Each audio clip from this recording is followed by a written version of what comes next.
Hey guys, welcome back to my channel. Ito nang pinakaantay natin ng mga AUB Hello Money users na katulad ko. Unlimited free funds transfer na siya. Starting July 20. So, try natin maghulog sa BPI or Vibe.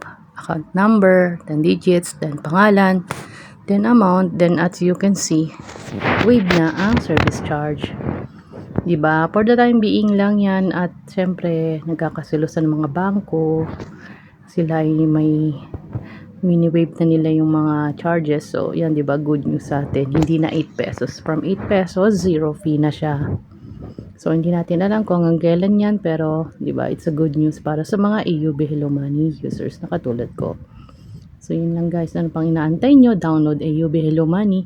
Ang limit ng normal na AUB Hello Money na wala kayong bank na digital lang siya is 200,000 pa rin ang monthly incoming limit. Then, kung meron kayong ibang AUB, pwede siyang ma-upgrade hanggang 500,000, 500,000. So, di ba?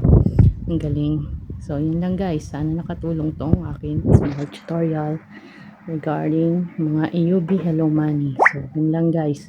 Sana nakatulong. So, lagi nyo pong i-follow ang page ng AUB Hello Money sa Facebook para updated tayo sa mga advisory nila, di ba? Kaya, yun. Okay, di ba? Salamat.